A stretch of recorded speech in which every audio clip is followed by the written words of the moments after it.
Hola, ¿qué tal? ¿Cómo están todos? Mi nombre es Carlos Joy Moisés. Bienvenidos una vez más a esto que se llama Comic Manía.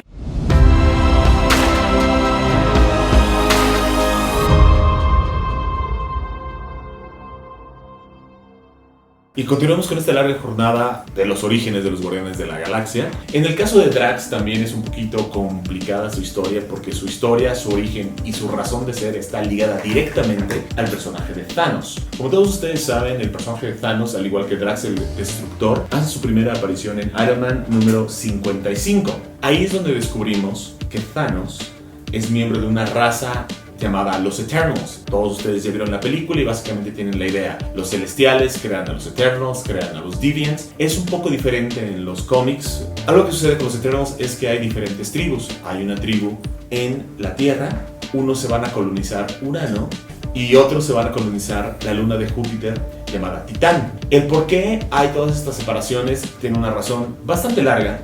Si les interesa saber algo acerca de los Eternals, puedo dedicarle un programa a los Eternals. En la colonia de Titán hay un Eterno llamado Alars que toma el nombre de Mentor y él es el líder de esta colonia. Él está casado y tiene dos hijos. Uno de ellos se llama Eros, que eventualmente se volvería el Avenger Star Fox, que ya también lo vimos, interpretado por Harry Styles al final de los Eternals.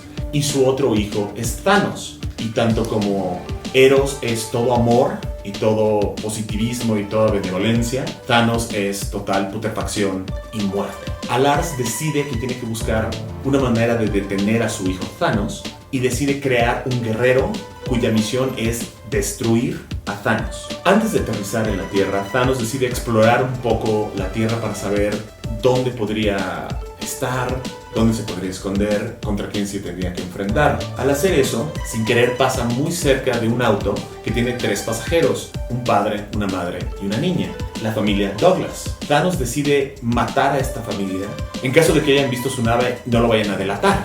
La hija, Heather Douglas, sale totalmente ilesa de este accidente automovilístico. La madre muere, el padre, Arthur Douglas, ya se moribundo, pero Alars y su padre, Cronos, que también es un eterno que murió pero se ha vuelto energía pura, igual les repito, una historia muy larga, utilizan los poderes de Cronos, utilizan los poderes de Alars como eterno y regeneran el cuerpo de Arthur Douglas y lo transforman de un ser humano a una máquina de destrucción llamada Drax, el Destructor, cuya misión única es detener a Thanos a toda costa.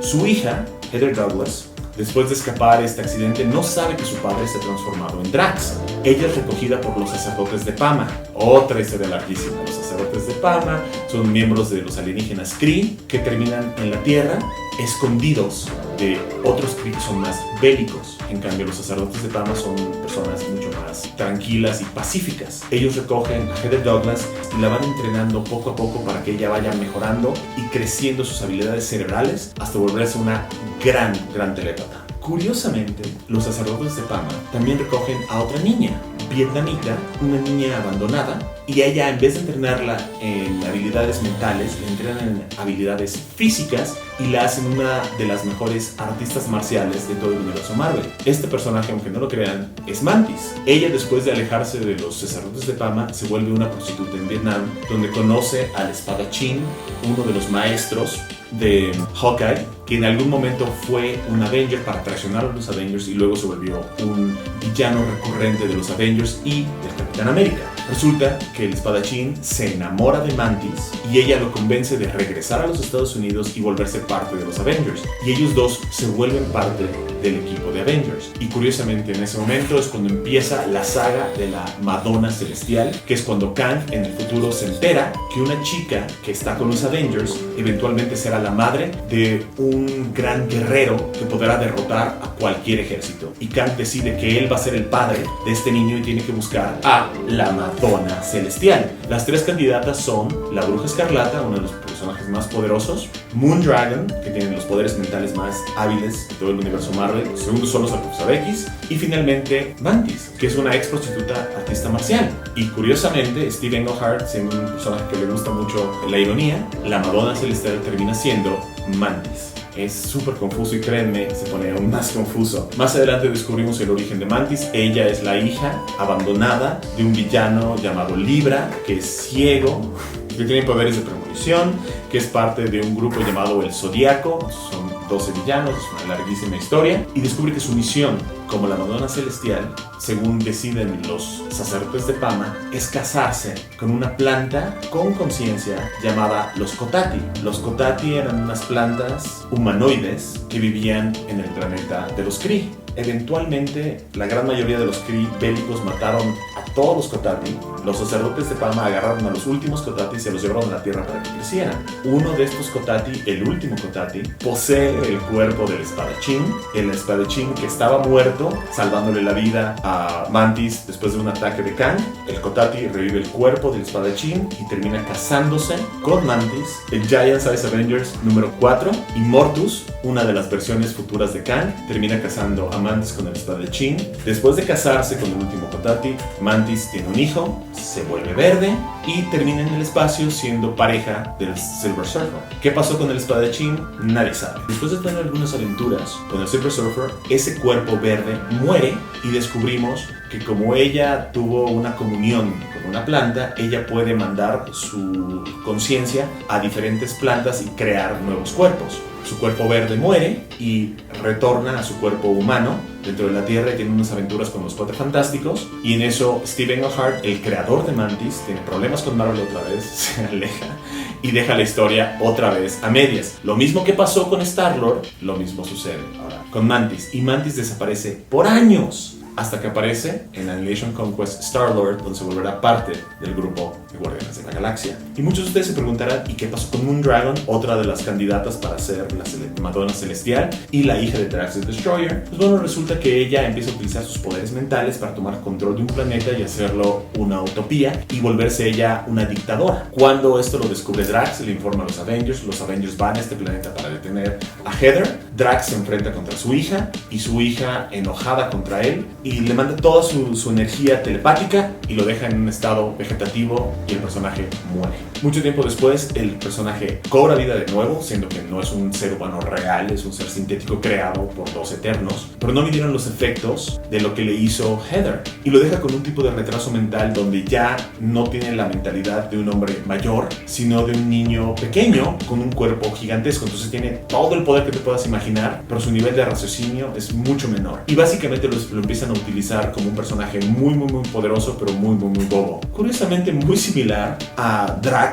en las películas. Él obviamente toma parte en el Guantelete Infinito, Warlock y Infinity Watch, en Infinity War, en Infinity Crusade y muchas otras cosas más. Igual desaparece por un buen rato y cuando vuelve a reaparecer está en el microverso. Como todos ustedes saben, después de ver la película de Ant-Man and the Wasp: Quantumania, no solo hay un multiverso que es conformado por diferentes dimensiones, también hay un microverso que lo que tienes que hacer es hacerte muy chiquito y puedes encontrar diferentes planetas, diferentes tierras. Drax el Destructor termina en una de estas tierras y conoce al Capitán Marvel, Genis Vell. Este no es el Capitán Marvel original, es el clon hijo del primer Capitán Marvel y él termina siendo el tercer Capitán Marvel. Sí, yo sé que es confuso, les juro que todo tiene una razón. Si quieren saber más, avísenme. Después de su aparición en Capitán Marvel vuelve a desaparecer por mucho tiempo. La próxima vez que vemos a Drax, él está en una nave llena de prisioneros que termina estrellándose en la Tierra. 4 de estos prisioneros se logran escapar de esta nave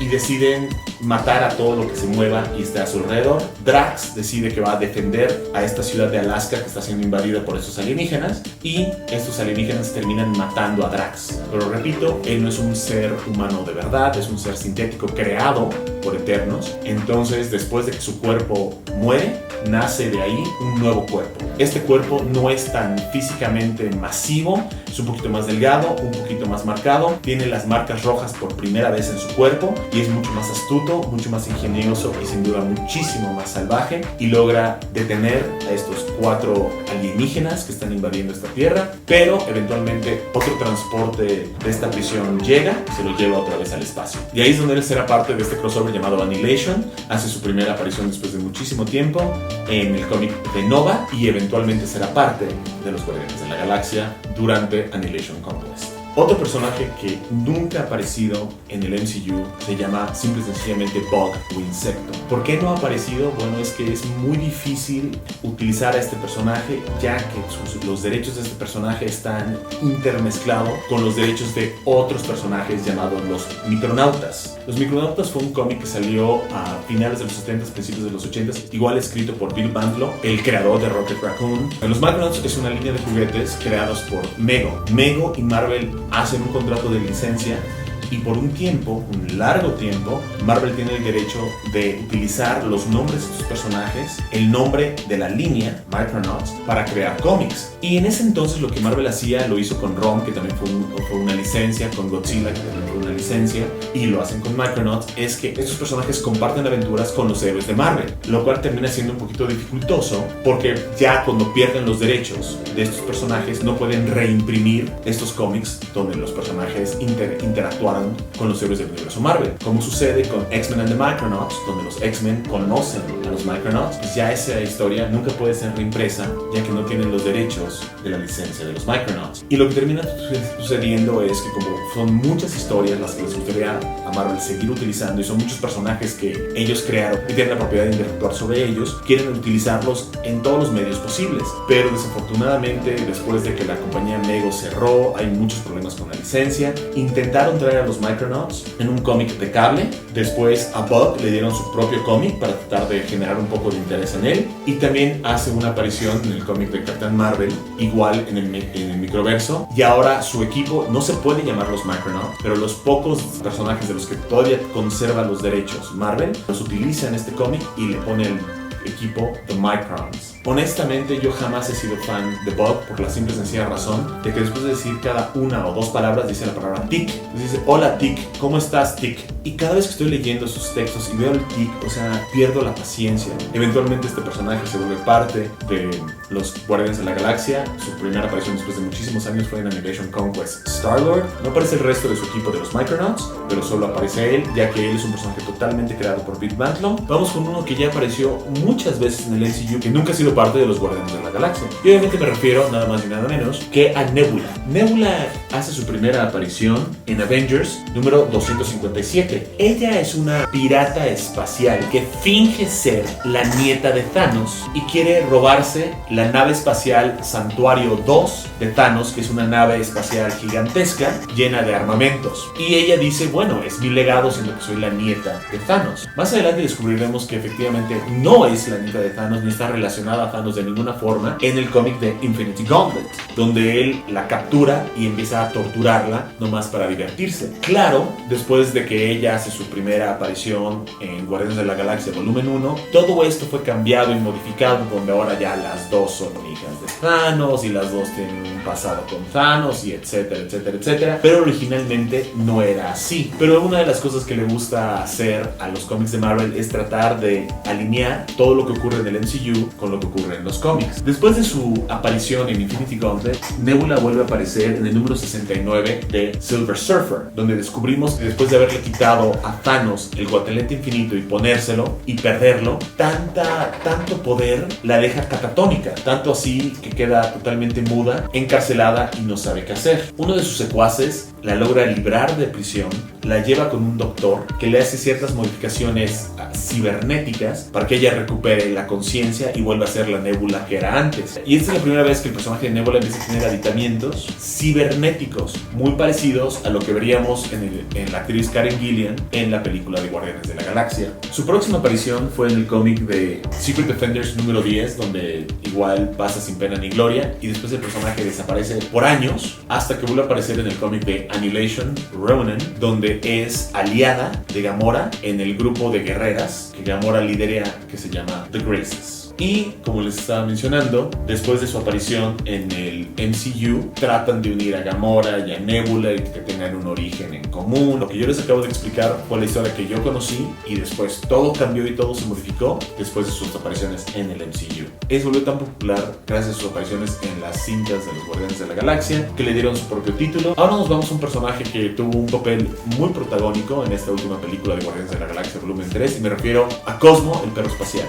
Dato curioso, en los cómics Cosmo es masculino, pero en la película femenino. Se nota que James Gunn le tiene cierto cariño a este personaje, ya que apareció desde la primera entrega de los Guardianes de la Galaxia. Curiosamente, el personaje de Cosmo está basado en hechos reales. En los años 60, cuando estaba la carrera espacial entre los Estados Unidos y Rusia, estaban probando diferentes cohetes y lo empezaron a probar con seres vivos para ver cómo resistían, trabajaban dentro de gravedad cero y si podían resistir el impulso de los cohetes volando. Y los rusos lanzan un cohete y adentro hay una perra llamada Laika, y obviamente después de lanzarla al espacio no tenían un plan para regresarla del espacio y básicamente la perrita se pierde en el espacio. Y lo que se le ocurre a Andy Lanning y Dan Abnett, que son los creadores de Cosmo, es qué hubiera pasado si esta perrita, ahora perrito, hubiera seguido volando y se hubiera expuesto a diferentes campos radioactivos, hubiera adquirido el poder de telepatía, el poder de telequinesis, y también se hubiera vuelto mucho más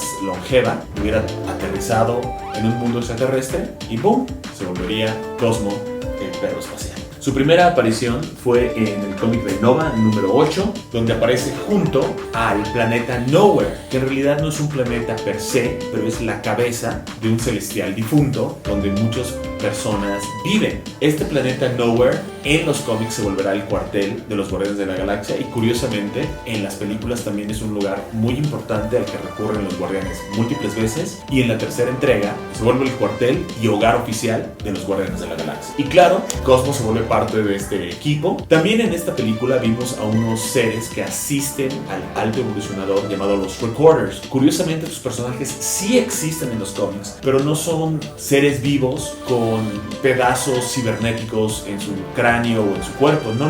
Literalmente son máquinas creadas por una raza alienígena llamada los Rigelianos, que ellos los lanzan al espacio, y lo que hacen los Recorders es ir de planeta a planeta, de lugar en lugar, y grabar todo lo que ven para llegar con todo este conocimiento con los Rigelianos, para que ellos tengan el conocimiento de todo lo que está pasando en toda la galaxia. Estos personajes tuvieron mucho juego en varias historias de Thor, pero donde más me han gustado los personajes es en dos miniseries llamadas Hércules, el príncipe del poder. Son bastante divertidos porque básicamente lo que termina sucediendo es que Hércules está teniendo sus aventuras a través del espacio después de que es expulsado de Olimpo, y el Recorder se une a él para grabar todas sus aventuras. Y lo que termina sucediendo con el Recorder es que se vuelve el serio a las tonterías que hace y dice Hércules. Es un cómic divertidísimo. Si no lo han leído, mejor búsquenlo. Y otro personaje que también vemos brevemente en la película de Guardianes de la Galaxia y eventualmente se vuelve parte del equipo en la película es Phyla Vell. Aquí la podemos ver en su identidad de Quasar, y créanme, si todas las historias que les he contado son algo revueltas, esta es una de las más revueltas. Ahí les va. Como todos ustedes saben, hay un personaje llamado el Capitán Marvel, que fue el primer personaje llamado Capitán Marvel dentro del universo Marvel. Este personaje muere y ha tenido diferentes personas que han tomado su lugar. Una de ellas fue su hijo, diagonal clon, una larguísima historia, se los juro que algún día se las contaré, llamado Genis Vell, que él toma el manto del Capitán Marvel. Y hay un momento donde este personaje como que queda un poco loco y se vuelve omnipotente, destruye todo el universo y lo recrea. Al recrearlo, todo queda igual, pero hay ciertos cambios. Y uno de los cambios es que en vez de ser hijo único, tiene una hermana. Su hermana se llama Phyla Vell. Ella, al igual que él, tiene cabello blanco, es también hija-clon del Capitán Marvel, igual larguísima historia, y ella llega a un momento donde toma el manto de el Capitán Marvel. Después de ser Capitán Marvel por un tiempo, ella toma el manto de Quasar. Quasar es el título que se le pone a los protectores de la galaxia, nombrados por un ser cósmico llamado Eon. El guardián antes de Phyla Vell se llamaba Wendell Vaughn. Es un hombre terrícola que encuentra las bandas cuánticas y se vuelve el protector del universo. Pero él pierde la vida en Annihilation Nova número 3. Y ella toma posesión de las bandas cuánticas y se vuelve la nueva Quasar. Si no han leído nada de Quasar, en realidad les recomiendo muchísimo que lean los TPs escritos por Mark Gruenwald y diferentes dibujantes. De hecho, Greg Capullo, un dibujante muy famoso ahorita por dibujar Batman, hace sus pininos en el cómic de Quasar. Si no han leído Quasar, se los recomiendo muchísimo. No es un cómic muy dinámico, muy famoso, muy conocido, pero es muy sólido. Todas las historias que escribió Mark Gruenwald con este personaje son muy divertidas, muy sólidas, súper interesantes, y hay una historia en particular que me encanta, que es cuando él conoce a un personaje llamado El Origen, que es el responsable de todos los orígenes y de todos los personajes superheroicos que existen en el universo Marvel. Después de ser Quasar por un tiempo, pasan mil y un cosas, y ella se vuelve el avatar de un ser cósmico llamado Oblivion y se vuelve mártir. Entonces estamos viendo bien, el personaje ha tenido múltiples identidades, ha tenido múltiples cambios y ha tenido varios cambios de poder. Y sí, la vimos al final de Guardianes de la Galaxia, cuando el nuevo equipo está formado y el nuevo líder, Rocket, está platicando con todos ellos y les está haciendo varias preguntas. Hay una niña de cabello largo blanco, ella le llaman Phyla, y ella es la representación de Phyla-Vell en el universo Marvel cinematográfico. Y ya finalmente el último personaje del que hablaremos es un personaje que solo ha hecho cameos en las múltiples películas de Guardianes de la Galaxia, y me refiero nada más y nada menos que a la primera estrella cinematográfica de Marvel, Howard el Pato. Sí, efectivamente, Howard el Pato, después de haber creado una enorme sensación después de su primera aparición en Adventures into Fear número 19, creado por Steve Gerber, tanto así que después de su primera aparición recibe su propio título homónimo, donde vemos todas las aventuras de este pato antropomorfo en un mundo real, donde interactúa constantemente con seres humanos. Nunca se me hizo gracioso este cómic, nunca se me hizo llamativo este cómic, fue un hitazo en los años 70, Dios mío, no entiendo por qué. Tuvo suficiente fama, suficiente éxito, que George Lucas, el creador de Star Wars e Indiana Jones, se fijó en él y él financia y produce la primera película de Marvel en pantalla grande, porque ya habían habido otras películas, pero en televisión. Pero en pantalla grande, el primer héroe de Marvel, o el primer personaje de Marvel que sale, fue Howard el Pato. Las personas que han tenido la oportunidad de ver esta película estarán de acuerdo conmigo, es una pérdida de tiempo, es malísima de principio a fin. Nada de la película funciona, nada. Y podría entrar en detalle, pero estamos en YouTube y honestamente me pondrían muchos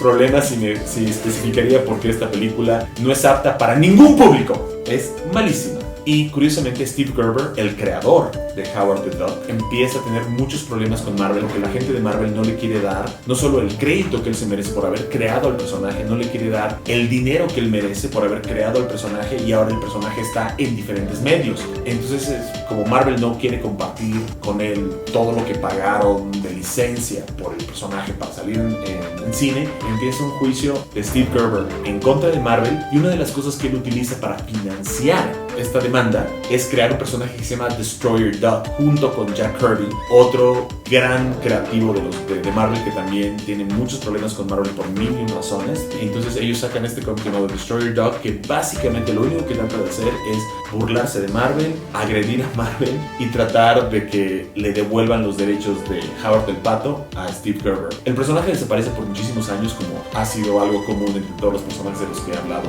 últimamente, y en este caso la razón por la que desaparece fue por todo el pleito y toda la demanda que tenía Steve Gerber con Marvel. Cuando vuelve a aparecer, aparece en un número de Sensational She-Hulk, desaparece por igual muchísimos años y después regresa en Spider-Man Team Up, donde hace equipo con Spider-Man y con Gambito, y se vuelve tan popular que cuando hay un cómic llamado Marvel contra DC y los mundos de Marvel y DC se unen y se fusionan en un mundo llamado Amalgam, donde todos los héroes de Marvel y DC son personajes amalgamados, como tenemos a Superman y Capitán América y se vuelven Super Soldier, o tenemos a Batman y Wolverine y se vuelven Darkfall. Pues acá agarraron al personaje de Lobo y a Howard el Pato y salió Lobo el Pato. Aparentemente James Gunn es fan de este personaje, tanto así que lo incluyó en la primera película de Guardianes de la Galaxia. También hace una aparición en el What If, donde aparecen los Guardianes de la Galaxia, y claro, aparece en Guardianes de la Galaxia número 3, igual con un papel de cameo. Y bueno, yo sé que este programa ha sido uno de los más largos, pero honestamente tenía que cubrir no solo a muchos personajes, sino, como podrán ver, muchos de estos personajes aparecen de un lado para otro, de otro lado para acá, y todos están intermezclados. Entonces